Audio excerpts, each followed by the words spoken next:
નમસ્કાર, સીએનબીસી બજારના મની મેનેજરમાં આપનું સ્વાગત છે અને મની મેનેજર એટલે તમારા નાણાંનો ચોક્કસ આયોજન માટે અપાતું માર્ગદર્શન. હું પ્રીતિ દલાલ આપ સૌનું સ્વાગત કરું છું આજના મની મેનેજરના શોમાં. ત્યારે જ્યારે નવા નાણાકીય વર્ષની શરૂઆત થઈ ચૂકી છે ત્યારે નવા વર્ષમાં કયા નવા ફેરફાર લાગુ થવાના છે તેમજ સ્મોલ સેવિંગ સ્કીમના વ્યાજમાં કયા ફેરફાર થયા છે તે અંગે આજે આપણે ચર્ચા કરીશું. અને આ ચર્ચામાં આપણી સાથે જોડાઈ રહ્યા છે ક્રેડિન્સ વેલ્થ એડવાઇઝર્સના ફાઉન્ડર અને સીઈઓ કીર્તન શાહ. કીર્તન, ઘણું સ્વાગત છે આજના શોમાં. અને નવું ફાઇનાન્શિયલ યર શરૂ થઈ ગયું છે પણ ઘણી બધી વાતો આપણે યાદ રાખવાની છે કારણ કે બજેટમાં પણ ઘણા બધા ચેન્જીસ થયા છે અને આપણે આગળ હવે એ ઇમ્પ્લિમેન્ટ થશે 1 એપ્રિલ 2023થી. તો ફર્સ્ટ આપણે જે ન્યૂ ટેક્સ રેજીમ છે એ હવે બાય ડિફોલ્ટ થઈ જશે. કઈ રીતના as a tax payer or as a investor આપણે ધ્યાન રાખવાનું છે? જો આઈ થિંક આપણે જે ટ્રેડિશનલી આપણને ટેક્સ બચાવવા માટે જે આદત હતી એટીસીમાં 1.5 લાખ રૂપિયા ઇન્વેસ્ટ કરવાની કે ટીડીમાં પૈસા નાખવાની, આ જેટલા પણ આપણને બધા ડિડક્શન્સ આવતા હતા એ બધા બંધ થઈ જશે આ નવા ટેક્સ ઓલામાં. પણ આમાં એક સારી વસ્તુ એ છે કે એ લોકોએ જે બજેટમાં 87A જે પાસ કર્યું રિબેટ, એના પછી તમે અગર જોશો તો 7 લાખ રૂપિયા સુધીની ઇન્કમ હવે તમને ઓલમોસ્ટ ઝીરો ટેક્સ પર મળી જશે. અને આપણે જેટલા પણ હમણાં લેટલી ગવર્મેન્ટે લાસ્ટ બજેટથી લઈને ફ્રાઈડે સુધી જેટલા પણ ચેન્જીસ કર્યા છે, તમે આ બધી ચેન્જીસ પર ધ્યાન આપશો તો એ લોકો આપણને ડેફિનેટલી પુશ કરે છે કે આપણે નવા રજીમમાં જતા રહીએ. કારણ કે એ લોકો જેટલા પણ ચેન્જીસ લાવે છે મને તો એમ જ લાગે છે કે આ બધા એ ડિરેક્શનમાં છે કે તમને ને મને એ પુશ કરે કે આપણે નવા રેજીમમાં જતા રહીએ. જેવી રીતે જુઓ તમે પીપીએફનો પણ રેટ વધાર્યો નહોતો કારણ કે આખા સ્મોલ સેવિંગ સ્કીમ્સમાં એ એક જ પ્રોબેબલી એક એવું પ્રોડક્ટ છે જેમાં આપણને મેચ્યોરિટી ટેક્સ ફ્રી મળતી હતી. એને પણ વધારીને આપણને ઇન્સેન્ટિવાઇઝ નહીં કર્યું કે ત્યાં આપણે પૈસા નાખીએ. જે ડેટ ફંડ્સમાં પણ એ લોકો ઇન્ડેક્સેશનનો એડવાન્ટેજ નિકાલી નાખ્યો. તો મને એમ લાગે છે કે આ બધા ધીરે કરીને તમે અગર કમ્પાઇલ કરશો જેટલા પણ ચેન્જીસ ગવર્મેન્ટ લાવે છે, આ બધા ચેન્જીસ મને એમ લાગે છે કે ડિરેક્ટલી ઇનડાયરેક્ટલી આપણને પુશ કરવામાં આવે છે કે આપણે નવું રેજીમ લઈએ. એબ્સોલ્યુટલી. તો નવા રેજીમમાં ટ્રાન્સફર કરવા માટે આપણે આ બધી જ આપણે જોઈ રહ્યા છીએ કે મુહિમ ચાલી રહી છે. પણ સાથે જ ઓફકોર્સ એ તો યાદ રાખવાનું જ છે કે કઈ રીતે હવે જ્યારે તમે તમારું ઇન્કમ ટેક્સ રિટર્ન ભરશો ત્યારે હવે તમારે એ ડિફોલ્ટનું બટન યાદ રાખવું પડશે કારણ કે પહેલાં બાય ડિફોલ્ટ આપણે ઓલ્ડ રેજીમમાં હતા. હવે બાય ડિફોલ્ટ આપણે નવા રેજીમમાં આવીશું એટલે જે તમારે જે નેસેસરી ચેન્જીસ કરવાના હશે તો એ બટન ચેન્જ કરતાં તમે ભૂલતા નહીં. નેક્સ્ટ જે ચેન્જ આવી રહ્યો છે અને એ છે કે હોમ લોન રેટ્સમાં જે એક સ્પેશિયલ રેટ્સ આપ્યા હતા એસબીઆઈ જેવી બેંક કે એચડીએફસી બેંક, એમાં પણ હવે એ જે સ્પેશિયલ રેટ્સ હતા એનો અંત આવશે ને હવે હાયર રેટ ઓફ આપણે ઇન્ટરેસ્ટ આપવું પડશે. એ કઈ રીતે હવે લાગુ પડશે અને જે હોમ લોન્સ જેને લીધી હશે એ લોકોને ખાસ ધ્યાન રાખવું પડશે? પૃથ્વી એબ્સોલ્યુટલી તમે જેવી રીતે કીધું એચડીએફસી ને એસબીઆઈ જેવી બેંક્સ જે કદાચ 50% જે 0.5 જેવું જે ડિસ્કાઉન્ટ આપણને આપતું હતું, એ બધી સિચ્યુએશન્સ હવે લાગુ નથી પડવાની આ ફાઇનાન્શિયલ યરથી. એટલે 2-3 વસ્તુ થશે કે as a home loan seeker તમારી કોસ્ટ થોડી વધવાની છે. જો હવે આમાં 2-3 વસ્તુ ધ્યાનમાં રાખવા જેવી એવી છે કે સૌથી પહેલા તો કાં તો તમારું ઈએમઆઈ વધશે કાં તો તમારી ટેન્યોર વધી જશે. આ બેમાં તમારા તો નેટ પૈસા વધારે જવાના છે. હવે ટિપિકલી થશે શું કે જ્યારે ઇન્ટરેસ્ટ રેટ્સ વધી જાય છે અને તમે જોશો 90% લોન્સ બધી ફ્લોટિંગ રેટ પર જ હોય છે. એટલે જ્યારે પણ ઇન્ટરેસ્ટ રેટ વધે છે એ લોકો કાં તો આપણી ઈએમઆઈ વધારી દે છે કાં તો આપણું ટેન્યોર વધારી દે છે. હવે ઈએમઆઈ જનરલી એ લોકો નથી વધારતા કારણ કે એ લોકોને પણ કોન્ફિડન્સ નથી કે અગર ઈએમઆઈ વધારી દેશે તો કેટલા લોકોનું બજેટિંગ ઉપર નીચે થઈ જશે અને એમાં ઈએમઆઈ બાઉન્સ થવા લાગશે અને ડિફોલ્ટ થવા લાગશે. એટલે એ લોકોનું પહેલું થોટ પ્રોસેસ એ જ હોય છે કે તમે 20 વર્ષની અગર લોન લીધી છે અને રેટ્સ ઉપર ગયા છે તો એને થોડા મંથ્સ વધારી દેશે એ ઇન્ટરેસ્ટ રેટની ઇફેક્ટ તમારા વધારે ઈએમઆઈમાં એડજસ્ટ કરવા માટે. પણ એક પોઈન્ટ એવો પણ આવશે જ્યાં એ એટલું વધી જાય છે કે ઘણા બધા લોકોના રિટાયરમેન્ટના ટેન્યોર પછી પણ તમારી ઈએમઆઈ ભરવી પડશે એવી સિચ્યુએશન આવી જાય છે.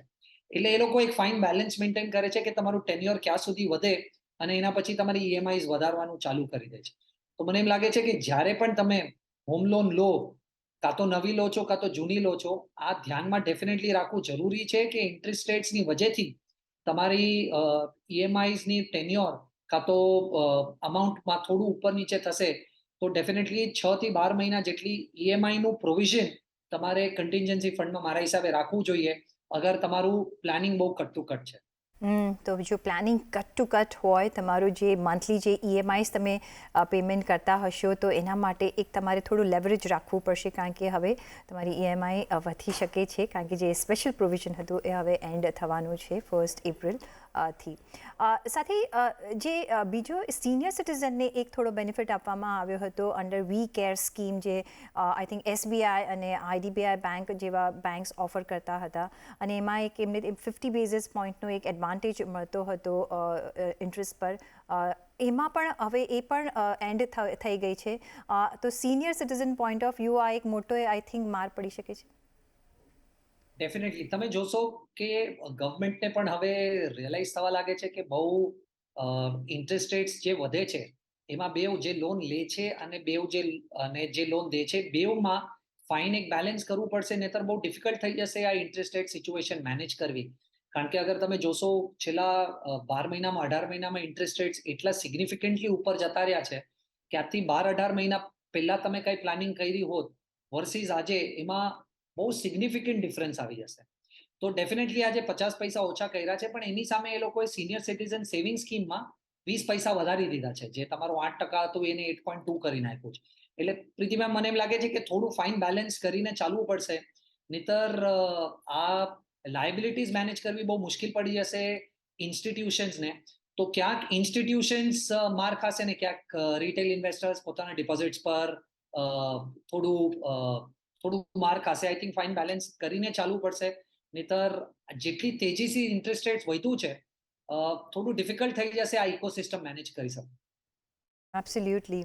સાથે જે બીજો એક આસ્પેક્ટ છે જે આપણે પાછલા વીકમાં ઘણો બધો ડિસ્કસ કર્યો, અને એ છે જે આપણે ઓલ ઓફ અ સડન જોયું કે ફાઇનાન્સ બિલનો જે ચેન્જ આવ્યો ને એમાં ડેટ મ્યુચ્યુઅલ ફંડ પર હવે જે ઇન્ડેક્સેશનનો બેનિફિટ છે એ નહીં મળે, લોંગ ટર્મ કેપિટલ ગેઇન ટેક્સનો પણ બેનિફિટ નહીં મળે.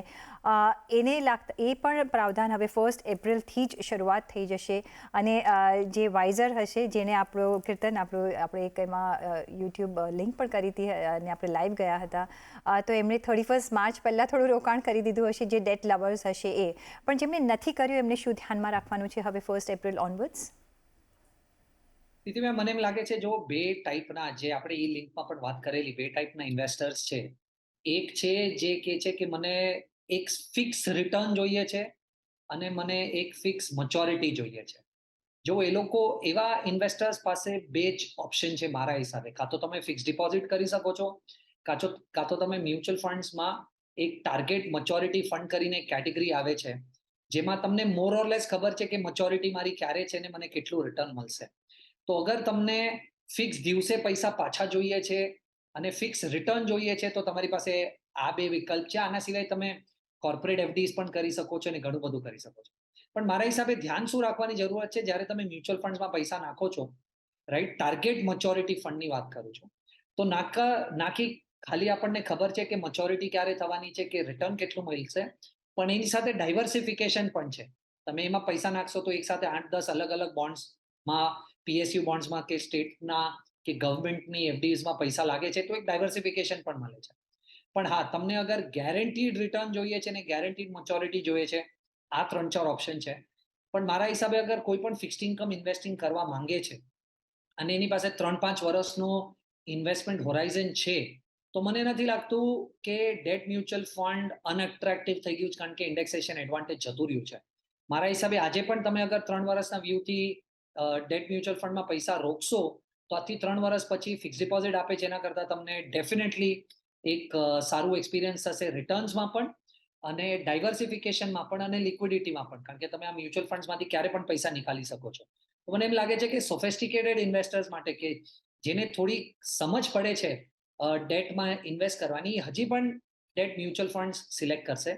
પણ જેટલા પણ લોકો કદાચ છેલ્લા 2-3 વર્ષમાં આવેલા મ્યુચ્યુઅલ ફંડ્સમાં, એ લોકો બધા મને એમ લાગે છે કે ફિક્સ રિટર્ન માટે કાં તો મ્યુચ્યુઅલ ફંડમાં ટાર્ગેટ મેચ્યોરિટી ફંડ જે કેટેગરી છે કાં તો એફડીઝ, કાં તો કોર્પોરેટ એનસીડીઝ, આ ત્રણમાંથી કોઈ એક પ્રોડક્ટ તરફ ડાયવર્ટ થઈ જશે પૃથ્વી. સો મે બી તમે એમ કહો છો કે જે ન્યૂ એન્ટ્રન્સ છે અને જે શોર્ટર એટલે લેસ દેન 3 યર્સ માટે ડેટમાં જો ઇન્વેસ્ટ કરવા માંગતા હોય છે એમાં આપણે એક ડિવિઝન જોઈ શકીએ છીએ, પણ જે લોંગર રન માટે 3 યર્સ પ્લસ છે એના માટે હજી પણ ડેટ મ્યુચ્યુઅલ ફંડ વધારે લ્યુક્રેટિવ રહેશે.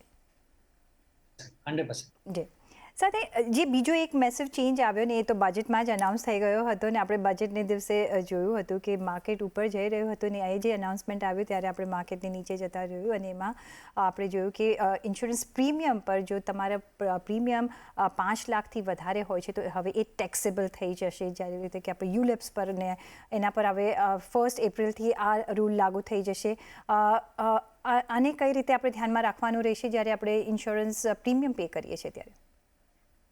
પ્રીતિ મેમ, યુલિપ વાળું તો બહુ પહેલા આવી ગયું હતું, જેમાં તમે 2.5 લાખથી વધારે કરશો તો આ રૂલ એપ્લિકેબલ હતો. પણ આ જે સ્પેસિફિક બજેટમાં આવ્યું એ એકચ્યુઅલી ટ્રેડિશનલ પોલિસીસ પર હતું, નોન યુલિપ્સ પર, જેમાં તમે આજ સુધી ગમે એટલા પૈસા રોકતા હતા, બધી મેચ્યોરિટી વેલ્યુ ટેક્સ ફ્રી હતી. હવે જે નવું રૂલિંગ આવ્યું છે એમાં એ લોકોએ બહુ સ્માર્ટલી અને બહુ સારી રીતે, જે બહુ નીડ ઓફ ધ આવર હતું, એ લોકોએ કીધું કે તમે 5 લાખ સુધીનું પ્રીમિયમ ભરશો તો એની મેચ્યોરિટી તમને ટેક્સ ફ્રી મળશે, પણ તમે 5 લાખથી ઉપર ભરશો તો તમને મેચ્યોરિટી ટેક્સ ફ્રી નહીં મળે. આની બહુ જરૂરત હતી, કારણ કે ટેક્સ ફ્રી છે એ નામ પર ઘણા બધા પૈસા જે ઇન્વેસ્ટમેન્ટ કરવા માટે સાઈડમાં રાખેલા હતા એ બધી આ ઇન્સ્યોરન્સ લેડ ઇન્વેસ્ટમેન્ટ પ્રોડક્ટ્સમાં જતું હતું, જે પ્રોબેબલી બહુ સારા return over a period of time generate નહોતું કરી આપી શકવાનું હતું, ને એટ ધ સેમ ટાઈમ તમને બાંધીને રાખતા હતા પોલિસીમાં, કારણ કે તમે પોલિસીમાંથી મેચ્યોરિટીની પહેલા બહાર નીકળત તો સરેન્ડર વેલ્યુ બહુ ખરાબ મળતી હતી ને ઓવરઓલ રિટર્નનો એક્સપિરિયન્સ કાંઈ 5-6% વધારે હતો નહીં. પણ ટેક્સ ફ્રી છે કરીને ઘણું બધું મોબિલાઇઝેશન અહીંયા ફંડ્સનું થતું હતું ઇન્વેસ્ટમેન્ટના નામ પર. તો મને એમ લાગે છે આ બહુ સારું સ્ટેપ લીધો છે ગવર્મેન્ટે આ ડિરેક્શનમાં. તો 5 લાખ સુધી અગર તમે પૈસા રોકશો આ ટ્રેડિશનલ પોલિસીઝમાં વર્ષમાં તો તમારી મેચ્યોરિટી ટેક્સ ફ્રી છે. 5 લાખથી ઉપર રોકશો તો તમારી મેચ્યોરિટી ટેક્સેબલ થઈ જશે. ઓકે, તો આ એક ઇમ્પોર્ટન્ટ પોઈન્ટ આપણે યાદ રાખવાનું રહેશે. પણ હવે થોડું આપણે આપણા પોકેટમાં વધારે કઈ રીતે આપણે પૈસા આવે એની પણ વાત કરીએ. આ તો આપણે બધી વાત કરી કે કઈ રીતે અફેક્ટ થશે અને કઈ રીતે હાયર રેટ્સ ઓફ ઇન્ટરેસ્ટ આપણા પોકેટ્સને એક મચ મોર ટાઇટર કરી શકે છે. તો આપણે જોઈએ તો સ્મોલ સેવિંગ સ્કીમ્સમાં જે ઓફકોર્સ બજેટમાં આપણે એનાઉન્સમેન્ટ થતાં જોઈ હતી કે સિનિયર સિટીઝન્સ માટે હવે એક લિમિટ છે, ડબલ કરી દેવાય છે, 15 લાખથી હવે 30 લાખ કરી દેવાય છે.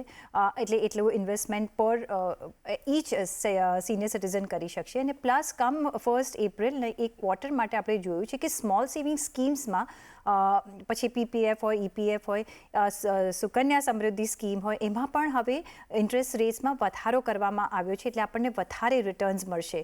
કઈ રીતે આ બંને વસ્તુઓ તમે જોઈ રહ્યા છો? મેમ, સૌથી પહેલા તો જેવી રીતે આપણે વાત કરી કે સિનિયર સિટીઝનને જે 50 પૈસા વધારે મળતા હતા એ રિડ્યુસ થઈ ગયા, રાઈટ, જે સ્પેસિફિક સ્કીમ્સ હતી. તો એની સામે કોમ્પન્સેશન માટે એ લોકોએ જે સિનિયર સિટીઝન સેવિંગ સ્કીમમાં 8% હતું એને 8.2 કરી નાખ્યું છે, અને જે લિમિટ હતી 15 લાખ રૂપિયાની એને 30 લાખ કરી નાખી છે. તો મને લાગે છે આ એક કોમ્પન્સેશન સિચ્યુએશન હતી. પણ તમે જોશો આ સ્મોલ સેવિંગ સ્કીમ દર ક્વાર્ટરે આવીને ઇન્ટરેસ્ટ રેટ ને અલાઇન કરવાની કોશિશ કરે છે એ લોકોના રેલિવેન્ટ જે ગવર્મેન્ટ સિક્યોરિટીઝ જે માર્કેટમાં ટ્રેડ કરે છે એની સામે. તો આપણે દર ક્વાર્ટર જોઈએ છે કાં તો રેટ્સ વધે છે કાં તો રેટ્સ ઘટે છે, અને આ રેટ્સ થોડું વધે છે કારણ કે છેલ્લા આપણે જોયું છે 12-18 મહિનાથી રેટ્સ વધે છે, એટલે જે સ્મોલ સેવિંગ સ્કીમ્સની રેટ છે એને પણ માર્કેટ રેટ સાથે અલાઇન કરવામાં આવ્યું છે. તમે જોશો 2-3 મારા હિસાબે મેજર ટેકઅવેઝ છે. સૌથી પહેલા તો આપણે નેશનલ સેવિંગ્સ સર્ટિફિકેટમાં એક બહુ ઇન્ટરેસ્ટિંગ અપટીક જોયો, જેમાં 0.7% થી રેટ વધારી દીધા, રાઈટ. તો નેશનલ સેવિંગ્સમાં 7% હતા જેને 7.7 કર્યું, જે બહુ ઇન્ટરેસ્ટિંગ હતું. તમે જોયું કે 5 વર્ષના જે ડિપોઝિટ રેટ્સ છે, રાઈટ, જેને ટાઈમ ડિપોઝિટ્સ કહેવાય છે, એનો રેટ બહુ ઇન્ટરેસ્ટિંગલી 50 પૈસાથી વધારી દીધો. તો લાસ્ટ ક્વાર્ટરમાં એ 7% હતા જેને હવે 7.5 કરી નાખ્યું. આ મારા હિસાબે એ લોકોએ કર્યું જ કારણ કે બેંકની સિમિલર રેટની ફિક્સ ડિપોઝિટ્સ પણ એ રેટ પર આવી ગઈ હતી, એટલે એ લોકોએ વધારવું પડ્યું. પણ મારા હિસાબે થોડું અનઇન્ટરેસ્ટિંગ એ હતું કે એ લોકોએ પીપીએફ નો રેટ નહીં વધાર્યો. તો પીપીએફ નો રેટ લાસ્ટ ક્વાર્ટર 7.1 હતો અને આ ક્વાર્ટર પણ 7.1. તો આઈ થિંક એક થોડું સેટબેક હતું એઝ અ રિટેલ ઇન્વેસ્ટર મારા હિસાબે. બાકી તો બધાના રેટ્સ વધ્યા છે. તો એક ઓફકોર્સ પીપીએફમાં રેટ નથી વધ્યા, બાકી આપણે બધામાં એક ફ્યુ બેઝિસ પોઈન્ટથી આપણે રેટ વધારો જોઈ રહ્યા છીએ. પછી એ નેશનલ સેવિંગ સ્કીમ હોય, કિસાન વિકાસ પત્ર હોય કે સુકન્યા સમૃદ્ધિ સ્કીમ હોય, આ બધામાં આપણે એક 10થી 20 એક સારો એવો એમાં વધારો જોઈ રહ્યા છીએ. 5 વર્ષના જે રિકરિંગ ડિપોઝિટ છે સ્મોલ સેવિંગ સ્કીમ્સમાં ઓફકોર્સ એક વધારો કરાયો છે. અને ઓફકોર્સ મંથલી ઇન્કમમાં પણ આપણે એક વધારો જોઈ રહ્યા છીએ, જે તમે તમારા સ્ક્રીન્સ પર જોઈ શકો છો કે કઈ રીતનો આપણે વધારો જોઈ રહ્યા છીએ. સાથે જ અહીંયા એક જે 1 એપ્રિલથી જે વસ્તુઓ ધ્યાનમાં રાખવાની છે આપણે ડિસ્કસ કરી લીધી, પણ હવે દર્શકોના સવાલ પર લઈશું. પણ એ પહેલાં મારે લેવો પડશે બ્રેક. તો બ્રેક લઈશું અને પાછા ફરીશું. જોડાયેલા રહેજો અમારી સાથે.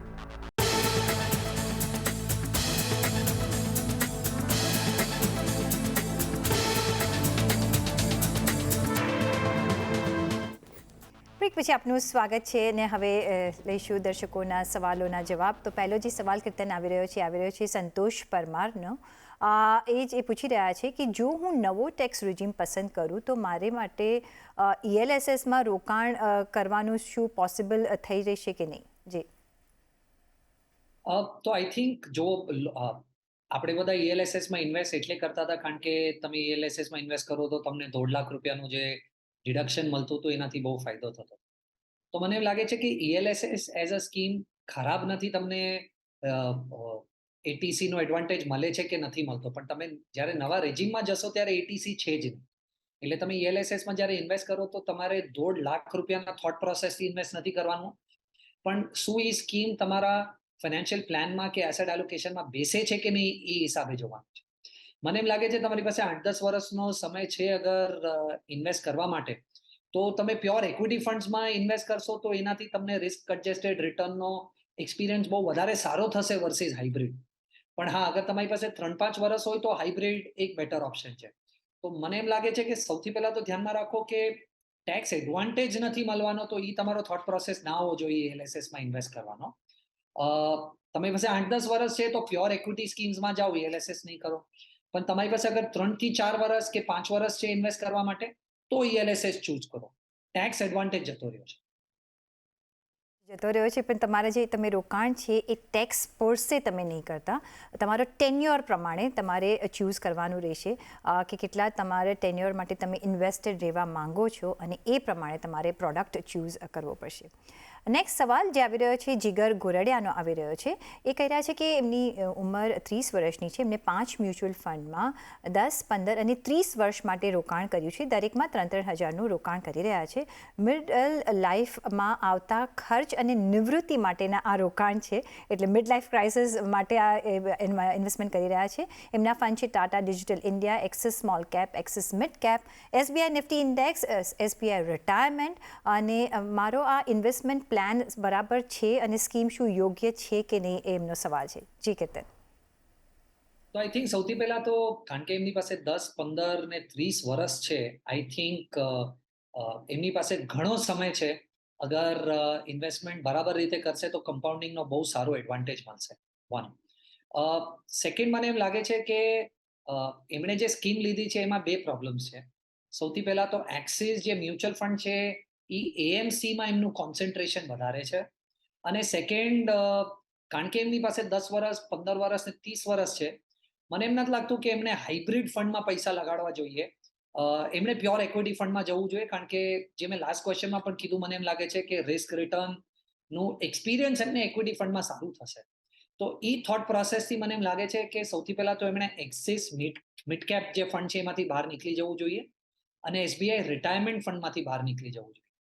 હવે SBI રિટાયરમેન્ટ ફંડમાંથી જ્યારે એ બહાર નીકળશે ત્યારે એમને એક એક્ઝિટ લોડ ભરવો પડશે, કારણ કે આ ફંડ્સ તમે અગર રિટાયરમેન્ટ પહેલા બહાર નીકળો તો એક્ઝિટ લોડ તમને ચાર્જ કરે છે. પણ આજે એમની જે એજ છે ને રિટાયરમેન્ટ એજમાં 28 વર્ષનો ફરક છે. તો 28 વર્ષ માટે જબરજસ્તી તમારી ફંડમાં ના રહેવું જોઈએ, કારણ કે એમાં 1-2-3% એક્ઝિટ લોડ છે. તો મારા હિસાબે એક્સિસ મ્યુચ્યુઅલ ફંડ અને SBI રિટાયરમેન્ટ ફંડમાંથી બહાર નીકળો, અને એની સામે તમે મિડ કેપને રિપ્લેસ કરવા કોટક ઇમર્જિંગ ઇક્વિટી અને PPFAS ફ્લેક્સી કેપ ફંડ આ બેમાં ઇન્વેસ્ટ કરો, બાકી 3 જે ફંડ છે એ એમના સારા છે. આ કોમ્બિનેશનનું ફંડ મારા હિસાબે 10, 15 અને 30 વર્ષ જેમની એક્સપેક્ટેશન છે એની માટે બહુ સારું હશે. ઓકે, તો તમે સારું એવો એડવાન્સમાં પ્લાન કરી રહ્યા છો, એટલે તમારી પાસે એક ટાઈમનું એક જે છે એડવાન્ટેજ છે. અને સાથે જો તમે આ નેસેસરી ચેન્જીસ જે કરશો, જે કીર્તને કહ્યા એ સ્વિચ કરી દેશો, તો આઈ થિંક તમારું જે મિડ લાઈફ ક્રાઇસિસની તમને ચિંતા છે એ નહીં રહે, એટલે તમે આ ઓલ્ટરનેશન કરી શકો છો. નેક્સ્ટ સવાલ આવી રહ્યો છે કુશલ વૈદ્યનો. એ કહી રહ્યા છે કે એમની ઉંમર 48 વર્ષની છે, એમને 10 લાખના રોકાણ મ્યુચ્યુઅલ ફંડમાં કરવું છે, અને એમની રિટાયરમેન્ટ પછી માસિક જે એમને ઇન્કમ જોઈએ છે 40,000 રૂપિયા પર મંથ છે.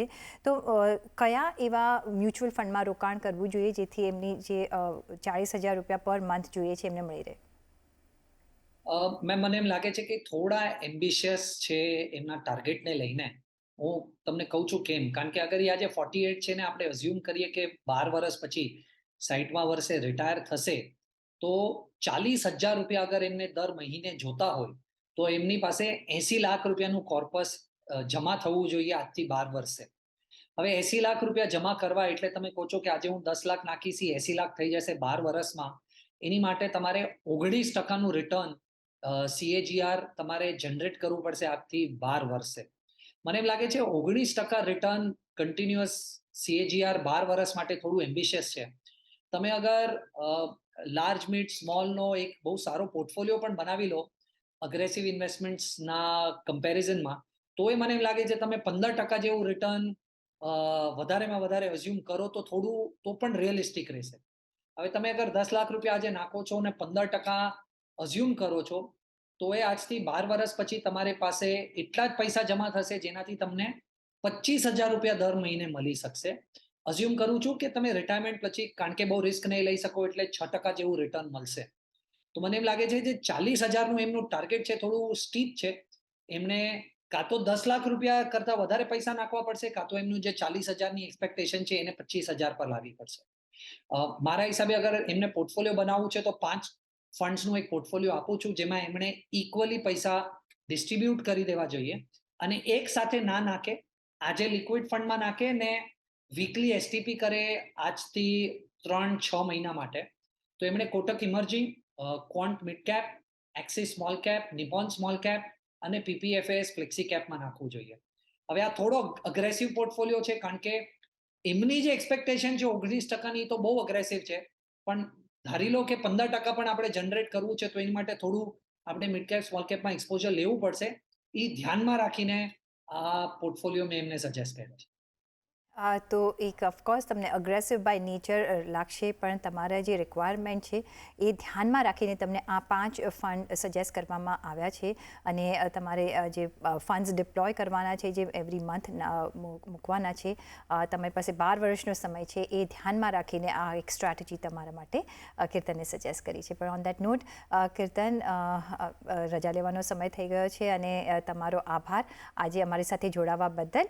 અને પર્સનલ ફાઇનાન્સના તમારા સવાલ અમને મોકલો તમારું નામ, શહેર, ઉંમર સાથે, અને સાથે જ ઈમેલ પર અમને કરી શકો છો money@nw18.com પર. ફેસબુક પર લખી શકો છો facebook.com/CNBC બજાર પર, અને ટ્વીટ પણ કરી શકો છો twitter.com/CNBC બજાર પર.